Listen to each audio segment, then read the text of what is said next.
वाणिज्य उद्योग एवं वस्त्र मंत्री माननीय श्री पीयूष गोयल जी, माननीय कृषि राज्य मंत्री जी, सभी माननीय मुख्यमंत्रीगण, राज्यों के सभी माननीय कृषि मंत्रीगण,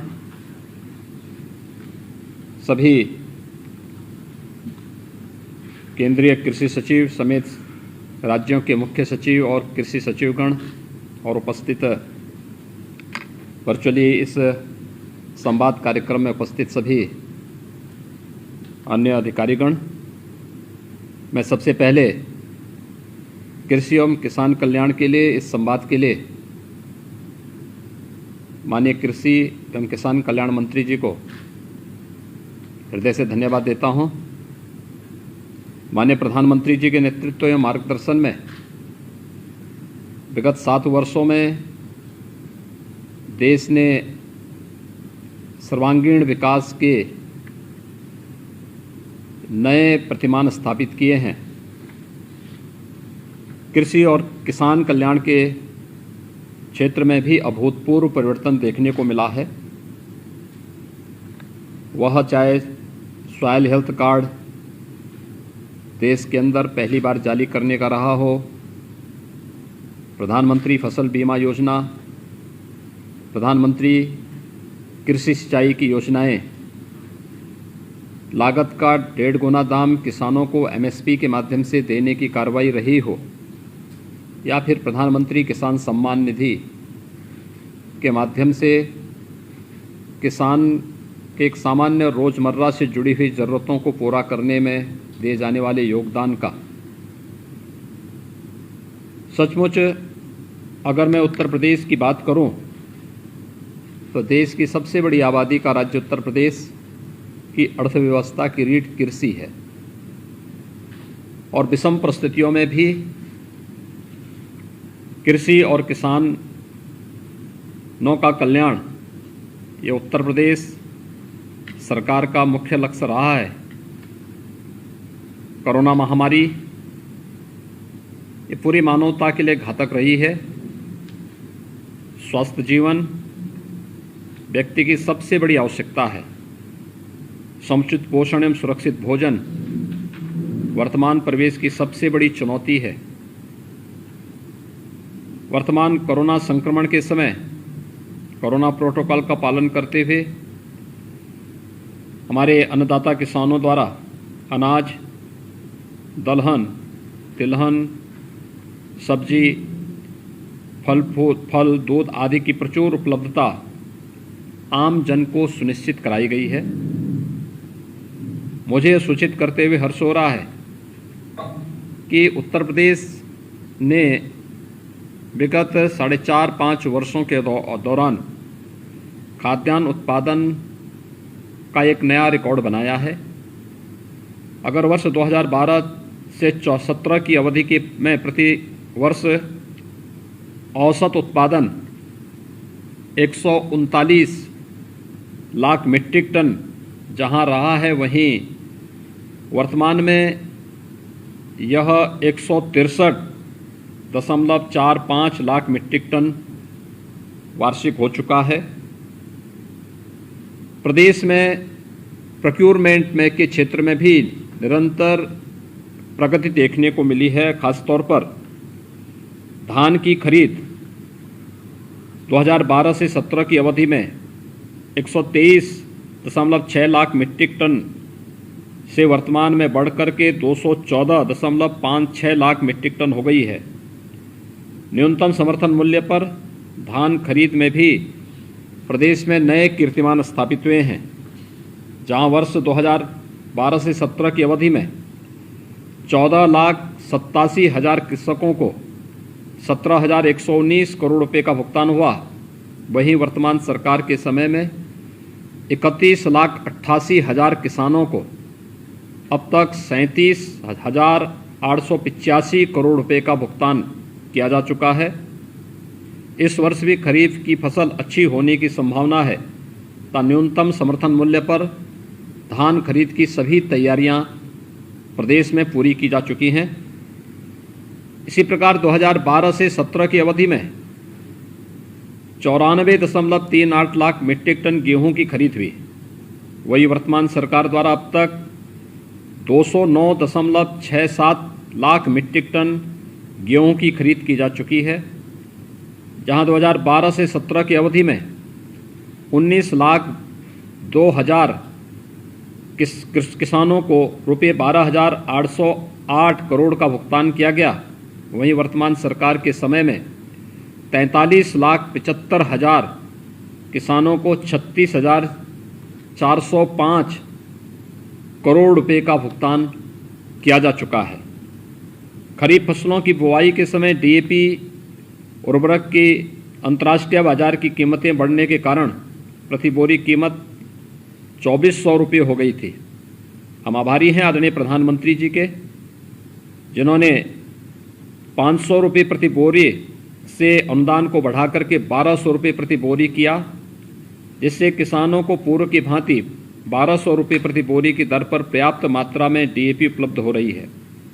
केंद्र सरकार के जनहितकारी कदम से किसान भाइयों को बड़ी राहत महसूस हुई है। केंद्र सरकार के समन्वय से पर्याप्त खाद की उपलब्धता सुनिश्चित की गई है। करीब 2021 में 57 लाख मीट्रिक टन के लक्ष्य के सापेक्ष अब तक 53 लाख मीट्रिक टन उर्वरक उपलब्ध कराकर 36,76,000 मीट्रिक टन उर्वरक का वितरण भी किया गया है। दानेदार यूरिया के स्थान पर इफ्को द्वारा विकसित नैनो तरल यूरिया को किसानों द्वारा उपयोग किए जाने के लिए व्यापक प्रचार प्रसार भी किया जा रहा है। सरकार ने गन्ना किसानों के लिए भी कुछ महत्वपूर्ण कदम उठाए हैं।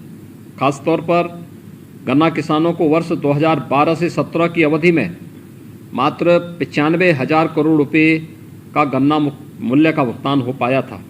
वहीं वर्तमान सरकार के समय में 45,74,000 गन्ना किसानों को 1,42,366 करोड़ रुपए से अधिक के गन्ना मूल्य का भुगतान किया जा चुका है। 2020-21 में कुल 21,80,000 हेक्टेयर क्षेत्रफल में कुल 1,783.42 लाख मीट्रिक टन गन्ना का उत्पादन हुआ, जो 818.07 कुंटल प्रति हेक्टेयर है। प्रदेश में कुल 165.55 लाख किसान क्रेडिट कार्ड का वितरण माह जुलाई 2021 तक किया गया है, जहां 2012 से 17 की अवधि में 2,39,515.07 करोड़ रुपए का ऋण वितरण हुआ था, जबकि वर्तमान सरकार के समय यह बढ़कर के 4,71,723.82 करोड़ रुपए से अधिक हो गया है। वर्तमान सरकार के कार्यकाल में फसली ऋण वितरण में पूर्व की सरकार के सापेक्ष 96.95% की वृद्धि हुई है। जैविक खेती को बढ़ावा देने के उद्देश्य से वर्तमान सरकार द्वारा परंपरागत कृषि विकास योजना के अंतर्गत 36 जनपदों में 585 क्लस्टर के 11,700 हेक्टेयर क्षेत्रफल में जैविक खेती कार्यक्रम का संचालन किया जा रहा है। इसी प्रकार गौ आधारित प्राकृतिक खेती के क्रियान्वयन हेतु 35 जनपदों के 38,670 हेक्टेयर क्षेत्रफल के रुपये 197 करोड़ रुपए की कार्ययोजना भारत सरकार को प्रेषित की गई है। योजना स्वीकृत होते ही इसके क्रियान्वयन को भी सुनिश्चित कराने की योजना है। नमामि गंगे परियोजना के अंतर्गत 3,309 क्लस्टर यानी 66,180 हेक्टेयर स्थापित कर 1,03,442 कृषकों को लाभान्वित किया गया है। सभी क्लस्टर के कृषकों को संगठित कर कृषि उत्पादक संगठन बनाने की कार्ययोजना पर भी कार्रवाई प्रारंभ कर दी गई है। एग्रीकल्चर इंफ्रास्ट्रक्चर फंड के माध्यम से इस कार्रवाई को क्रियान्वित करने की योजना है। भारत सरकार द्वारा कृषि अवसंरचनात्मक निधि की स्थापना की गई है, जिससे वे अपने उपज का उचित मूल्य प्राप्त कर सकें। इस उद्देश्य को पूर्ण करने हेतु भारत सरकार द्वारा फार्म गेट एवं समेकन केंद्र के वित्त पोषण के लिए 1 लाख करोड़ रुपए की जो वित्तीय सुविधा इसके लिए उपलब्ध कराने में काफ़ी मदद होगी। इस योजना का लाभ प्राथमिक कृषि सहकारी समितियां, विपणन सहकारी समितियां, कृषि किसान उत्पादक संगठन, स्वयं सहायता समूह, संयुक्त देयता समूह, बहुउद्देशीय सहकारी समितियां, कृषि उद्यमियों, स्टार्टअप, एग्रीगेशन इंफ्रास्ट्रक्चर प्रोवाइडर्स व कृषि उत्पादक मंडी परिषद ले सकते हैं। प्रदेश में कृषि अवस्थापना निधि के अंतर्गत शेड्यूल कमर्शियल बैंकों का कुल 197 आवेदन प्राप्त हुए, जिनकी लागत रुपये 218 करोड़ है। आवेदनों में से लगभग 20 करोड़ रुपए की 20 परियोजनाओं की स्वीकृति के बाद प्रथम किस्त वितरित की गई है। वर्तमान में सेंट्रल पीएमयू तथा विभिन्न शेड्यूल कमर्शियल बैंक के स्तर पर 74 आवेदन, जिनकी परियोजना लगभग 126 करोड़ रुपए है, एक प्रक्रियाधीन भी है। पैक्स को नाबार्ड की मल्टी सर्विस सेंटर योजना के तहत लगभग 1100 पैक्स के आवेदन प्राप्त हुए हैं। 549 पैक्स के लगभग 120 करोड़ रुपए के डीपीआर नाबार्ड द्वारा स्वीकृत किए गए हैं। इस कार्यक्रम में उत्तर प्रदेश तृतीय स्थान पर है। प्रथम किस्त 170 पैक्स को प्रति पैक्स 4.25 लाख की दर से कुल 10 करोड़ रुपए भी वितरित किए जा चुके हैं। इस निधि के क्रियान्वयन के संबंध में हमारा सुझाव है कि पोर्टल मात्र अंग्रेजी भाषा में है। सामान्य किसान इसे समझने में उन्हें कठिनाई हो रही है और आवेदन करने में भी कठिनाई हो रही है। हमारा अनुरोध है कि पोर्टल को हिंदी भाषा में भी अगर कर सकेंगे तो एक सामान्य किसान को इसमें सुविधा होगी। महोदय, कृषि अवस्थापना निधि को और बेहतर ढंग से करने हेतु राज्य सरकार शीघ्र ही आत्मनिर्भर कृषक समन्वित विकास योजना लागू करने की प्रक्रिया में है। इस योजना के अंतर्गत राज्य के 1500 से अधिक प्राथमिक जो कृषि सहकारी समिति पैक्स को 20% मार्जिन मनी शासन के बजट से उपलब्ध कराया जाना प्रस्तावित है, जिससे वे नाबार्ड से ऋण प्राप्त करते हुए अवस्थापना निधि के ब्याज उपादान का लाभ ले सकेंगी। इस ऋण से ग्रामीण स्तर पर पोस्ट हार्वेस्ट अवस्थापना जैसे छोटे भंडारण, कोल्ड स्टोर इत्यादि का निर्माण होगा, जो स्थानीय कृषकों को उनकी उपज का उचित मूल्य दिलाने के लिए लाभकारी होगा एवं ग्रामीण क्षेत्र में इससे रोजगार का भी सृजन होगा। इसके अतिरिक्त कृषि उत्पादन संगठनों, कृषक उद्यमियों एवं मंडी समितियों को भी अवस्थापना निधि से बेहतर करने के लिए राज्य सरकार द्वारा भी 3% अतिरिक्त ब्याज उपादान देने का प्रस्ताव है। इस कदम से पोस्ट हार्वेस्ट अवस्थापना हेतु ऋण लेने से वास्तविक ब्याज 3% के आसपास रह जाएगा, जिससे बैंकों से ऋण भी ज़्यादा सुविधा से प्राप्त हो सकेगा एवं ग्रामीण क्षेत्रों में अवस्थापना सुविधा विकसित हो सकेगी। प्रधानमंत्री किसान सम्मान निधि योजना के लाभार्थी कृषक प्रदेश में 2,50,09,000 हैं, तथा किसान क्रेडिट कार्ड 1,65,55,000 वितरित किए गए हैं। प्रधानमंत्री किसान सम्मान निधि के लाभार्थियों को किसान क्रेडिट कार्ड से आच्छादित करने हेतु जिला प्रशासन व बैंकों के समन्वय के साथ अभियान अनवरत जारी है। अभी तक प्रदेश के 75 जनपदों में से 7 जनपदों में 100%, 14 जनपदों में 90% या उससे अधिक आच्छादन हो चुका है। 18 जनपदों में 50% से कम आच्छादन है। उक्त जनपदों में विशेष अभियान चलाकर किसान क्रेडिट कार्ड बनाए जाने की कार्रवाई भी प्रगति पर है। उल्लेखनीय है कि माह जनवरी 2020 तक कुल 1,11,13,000 किसान क्रेडिट कार्ड बने थे, जबकि जुलाई 2021 तक कुल 1,65,55,000 किसान क्रेडिट कार्ड बन गए हैं। इस प्रकार जनवरी 20 से जुलाई 21 तक की अवधि में कुल 54,42,000 किसान क्रेडिट कार्ड बनाए गए हैं। कतिपय जनपदों में किसान क्रेडिट कार्ड कम बनने का मुख्य कारण किसानों का अप्रवासी होना, छोटी जोत का होना और किसान क्रेडिट कार्ड बनवाने में रुचि न लेना भी रहा है।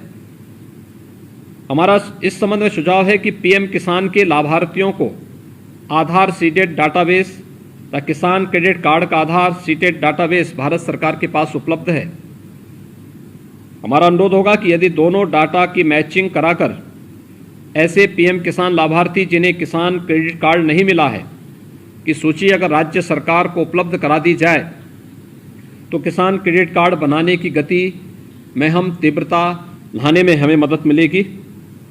भारत सरकार द्वारा देश के किसानों का एक डाटाबेस तैयार किए जाने की योजना है जिसमें किसानों के कल्याण के लिए संचालित सभी योजनाओं का लिंक किया जाएगा। किसानों को समय समय पर सलाह उपलब्ध कराई जाएगी तथा उनके द्वारा तैयार किए जा रहे उत्पादों के लिए उचित विपणन की व्यवस्था की जाएगी। पायलट प्रोजेक्ट के अंतर्गत भारत सरकार द्वारा उत्तर प्रदेश के 3 जनपदों मथुरा, मैनपुरी और हाथरस को सम्मिलित किया गया है। इस योजना के सफल क्रियान्वयन में राज्य सरकार के सभी संबंधित विभाग अपना पूरा सहयोग कर रहे हैं। तिलहन के उत्पादन में वृद्धि हेतु भारत सरकार द्वारा निर्धारित राष्ट्रीय खाद्य सुरक्षा मिशन ऑयल सीड्स योजना प्रदेश के समस्त 75 जनपदों में संचालित है। किसानों की आय में वृद्धि करने हेतु योजना अंतर्गत तिलहनी फसलों के मिनी किट भारत सरकार द्वारा निःशुल्क प्रदान किए जाते हैं। वर्तमान वर्ष में खरीफ में 13,960 तिल एवं मूंगफली के बीज मिनी किट कृषकों को निःशुल्क वितरित किए जा चुके हैं तथा राई और सरसों एवं अलसी के 4,77,500 बीज मिनी किटों का वितरण भी कराया जाना वर्तमान में प्रस्तावित है। गत वर्ष में कुल तिलहनी फसलों खरीफ और रबी से 11.93 लाख हेक्टेयर भूमि आच्छादित की गई तथा कुल 12.71 लाख मीट्रिक टन का उत्पादन हुआ। वर्ष 2021-22 से तो कुल तिलहनी फसलों के 13.68 लाख हेक्टेयर क्षेत्रफल को आच्छादित करने का लक्ष्य है तथा कुल 15 लाख मीट्रिक टन तिलहनी फसलों का उत्पादन भी संभावित है। प्रदेश में कृषकों को तिलहनी फसलों के आच्छादन एवं उत्पादन वृद्धि हेतु नवीनतम विकसित प्रजातियों के बीजों का वितरण, प्रदर्शनियों का आयोजन, कृषक प्रशिक्षण, गोष्ठी या मेला का आयोजन, कृषि रक्षा उपकरण, कृषि यंत्रों का वितरण, सिंचाई हेतु diesel pump set, sprinkler set, सिंचाई पाइप आदि सुविधाएं योजना अंतर्गत उपलब्ध कराई जा रही हैं। कोरोना महामारी के प्रभावित होने के कारण 2020-21 के लिए समग्र निर्यात आंकड़ों के अनुसार 2020-21 के दौरान उत्तर प्रदेश से कृषि निर्यात 17,58,479.29 मीट्रिक टन रहा। अगर हम इसे रुपये के संदर्भ में देखें तो यह 11.29% बढ़ करके यह 17,669.12 करोड़ रुपये हो गया है। वित्तीय वर्ष 2021 में उत्तर प्रदेश में सर्वाधिक कृषि नॉन बासमती चावल के निर्यात में रही। मात्रा के संदर्भ में यह 50.34% बढ़ करके 3,60,897.38 मीट्रिक टन हो गया है। यानी यह पहले से बढ़ करके 32.39% बढ़ करके 913.16 करोड़ रुपये हो गई है। भारत सरकार की कृषि निर्यात नीति के सामंजस्य में उत्तर प्रदेश ने भी 2019 में राज्य में कृषि निर्यात नीति को अधिसूचित की है, जिसका उद्देश्य उत्तर प्रदेश में 2019 के निर्यात से 2024 तक कृषि निर्यात को दोगुना करना है। राज्य स्तर की निर्यात निगरानी समिति, मंडल स्तरीय कृषि निर्यात निगरानी समिति और जिला स्तर पर क्लस्टर फैसिलिटेटिंग सेल बनाकर राज्य, मंडल एवं जिला स्तर पर कृषि निर्यात को बढ़ावा देने के लिए संस्थागत तंत्र विकसित किया गया है। निर्यात क्लस्टर के पास स्थापित होने वाले नई प्रसंस्करण इकाइयों के लिए कृषि निर्यात आधारित प्रोत्साहन के लिए प्रावधानित किए गए हैं। उक्त के अतिरिक्त परिवहन अनुदान, निर्यात उन्मुख क्लस्टरों को विकसित करने हेतु प्रोत्साहन भी सम्मिलित किए गए हैं। इसी प्रकार उच्च शिक्षा पाठ्यक्रम प्रारंभ करने वाले शैक्षिक संस्थानों को भी एक मुश्त रुपये 50 लाख अनुदान की व्यवस्था की गई है। कृषि निर्यात में उपयोग की जाने वाली निर्दिष्ट कृषि उपज पर मंडी शुल्क और विकास उपकर से छूट भी प्रदान की गई है। विगत 6 माह में कानपुर से गंगा के किनारे उत्पादित जामुन का मई-जून 2021 में लगभग 5000 किलोग्राम का प्रथम बार निर्यात यूके को किया गया। जामुन निर्यात से किसानों को रुपये 35 से 40 रुपये प्रति किलोग्राम के स्थान पर रुपये 70 प्रति किलोग्राम प्राप्त हुआ है। इस प्रकार फल और सब्जियों के निर्यात को बढ़ावा देने हेतु प्रदेश में कृषि निर्यात हेतु 2 पैक हाउस लखनऊ एवं सहारनपुर में पहले से स्थापित हैं। उक्त के अतिरिक्त अमरोहा एवं वाराणसी में भी नए पैक हाउस निर्मित किए जा रहे हैं। आज यहाँ पर माननीय केंद्रीय कृषि और किसान कल्याण मंत्री तथा माननीय उद्योग एवं वाणिज्य मंत्री जी के साथ कृषि सेक्टर से संबंधित महत्वपूर्ण क्रियाकलापों से संबंधित यह चर्चा, इस संवाद यहाँ पर रखी गई है। राज्यों को रणनीति बनाने में विशेष सहायता इससे प्राप्त होगी। कोऑपरेटिव फेडरलिज्म की रणनीति को आगे बढ़ाते हुए हम माननीय प्रधानमंत्री जी के किसानों की आय दोगुना करने के लक्ष्य को पूरा करने में निश्चित ही सफल होंगे। आपने मुझे यहाँ पर राज्य के बारे में बोलने का अवसर दिया, बहुत बहुत धन्यवाद।